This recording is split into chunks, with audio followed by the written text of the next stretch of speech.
हर्षितं मे तस्मै श्री गुरुवे नमः।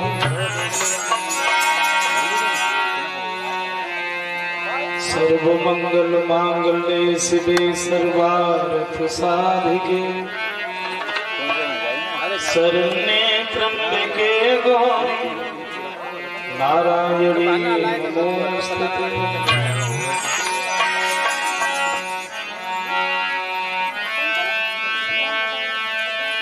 पवन तनय संकट हरन मंगल मूर्ति रूप राम लखन सीता सहित हृदय बसो।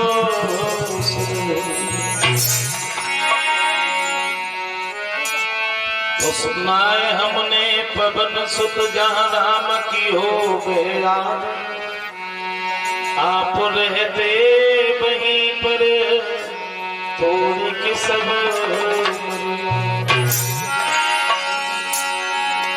तो राम कथा अब होत है। आओ वीर हनुमान आय सुहासन लीजियो पवन पुत्र।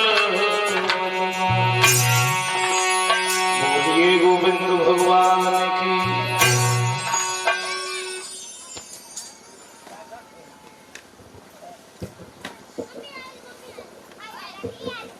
आदरणीय सभा में उपस्थित हमारे समस्त श्रोता बंधु,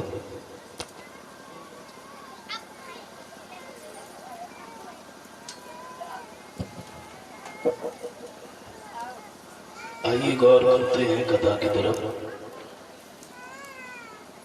हरिहर क्षेत्र में ऊंचे से आसन पर बैठ करके व्यास जी के पत्र समझा रहे थे राजा।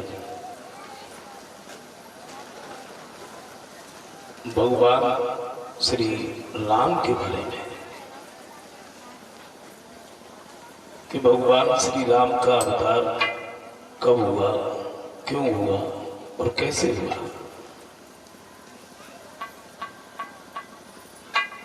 वाल्मीकि रामायण, रामचरितमानस और जगदीश रामायण के अनुसार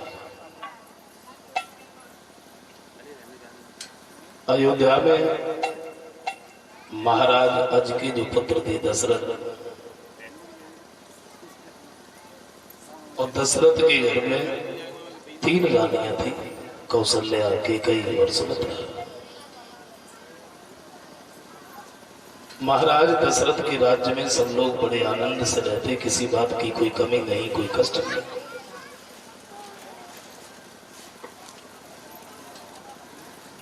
लेकिन दशरथ के घर में रानियों की गर्भ से जब कोई संतान नहीं हुई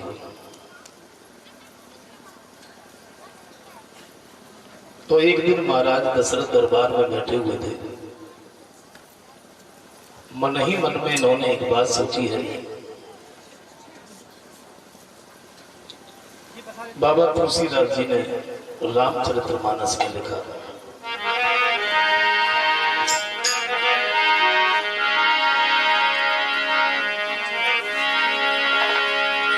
एक बार भूपति मन मानी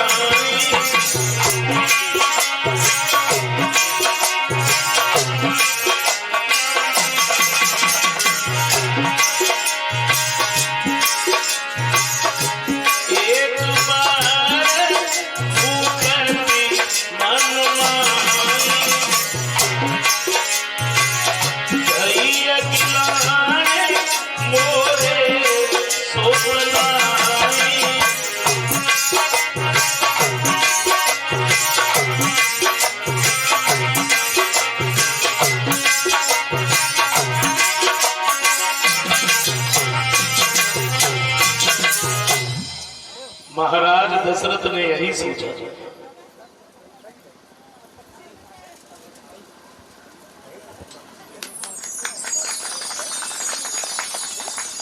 धीरे धीरे मेरे ऊपर चौथापन आने में लग गया, लेकिन हमारे घर में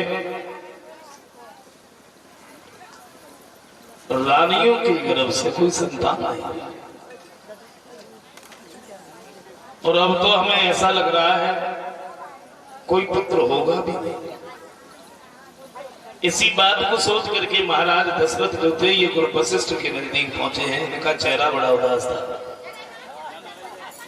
चरणों पर अपना सर रख दिया तो ऊपर उठाने का बिल्कुल ध्यान नहीं दिया। वशिष्ठ कहते हैं दशरथ बात क्या है, तुम्हारा चेहरा बड़ा उदास है।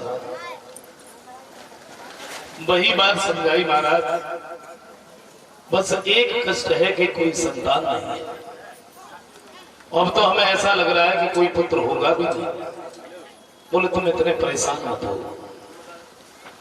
तुम ऐसा करो, तुम अपने घर पर जाओ, श्रृंगी ऋषि को बुलवाओ, आंगन में पुत्रेष्ठ यज्ञ करवाओ, और जब तुम यज्ञ करवाओगे तो आशा ही नहीं बल्कि पूर्ण विश्वास है तुम्हारे घर में, तुम्हारी रानियों के गर्भ से पुत्र होंगे।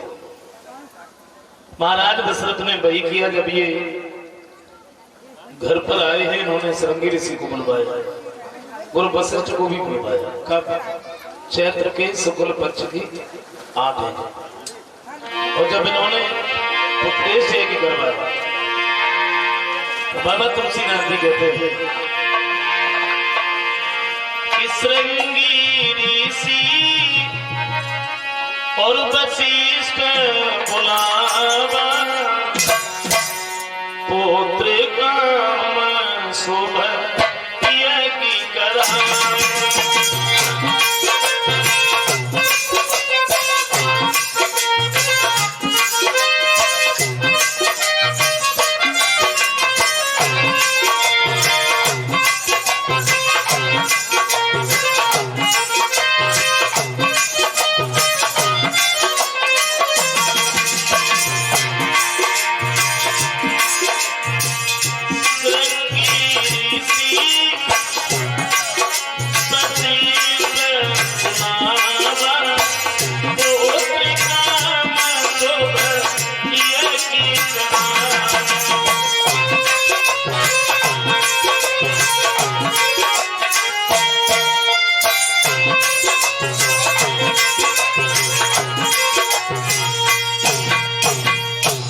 आंगन में जब पुत्रेष्ठ यज्ञ करवाया है तो उस यज्ञ से अग्नि देवता प्रकट होते हैं जो खाली हाथ नहीं थे। इनके हाथ में खीर का एक कटोरा था और वो खीर महाराज दशरथ को दी है। जवाब दिया दशरथ तुम इस खीर को ले जाकर के अपनी रानियों को खिला देना, और जब तुम ये खीर अपनी रानियों को खिलाओगे तो आशा ही नहीं बल्कि पूर्ण विश्वास है तुम्हारे घर में, तुम्हारी रानियों के गर्भ से पुत्र हो। महाराज दशरथ ने वही किया। जब ये महलों के अंदर पहुंचे, कब? चैत्र के शुक्ल पक्ष की 9वीं को ब्रह्म मुहूर्त में सुबह सुबह, और इन्होंने तीनों रानियों को अपने नजदीक बुलाया, पर उस खीर का बंटवारा किया। तो पहले तो उसके 2 भाग किए, बताया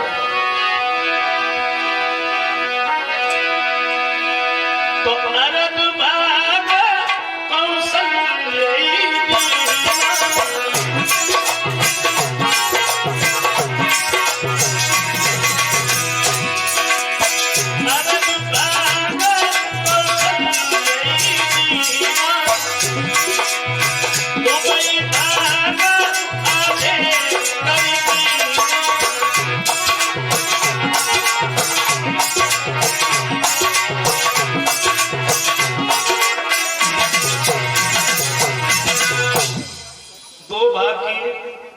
आधा हिस्सा निकाल करके कौशल्या को दे दिया। अब जो आधा बचा उसमें से भी आधा आधा किया, वो कैकेयी और सुमित्रा को दे दिया। कौशल्या ने एक बात सोची है, ये तो प्रभु का प्रसाद है, हमें सबसे ज्यादा मिला है, हमें घर में सबसे बड़े। सुमित्रा हम दोनों से छोटी है, चलो हम इतना नहीं खाएंगे, अपने में से आधा हिस्सा निकाल करके सुमित्रा को दे दिया।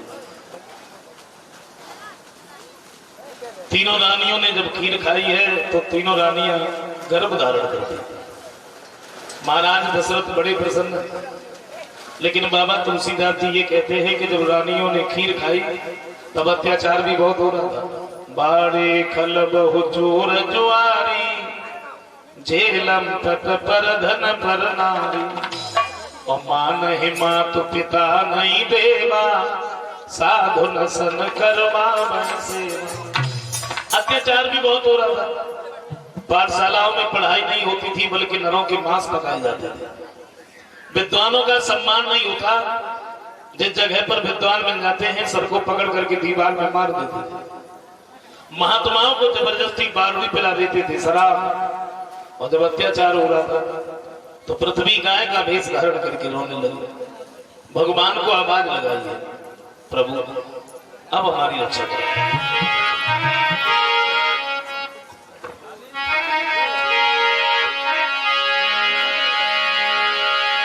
भगवान को बुला रहे, पुकार रहे प्रभु कि तेरे सुनो हित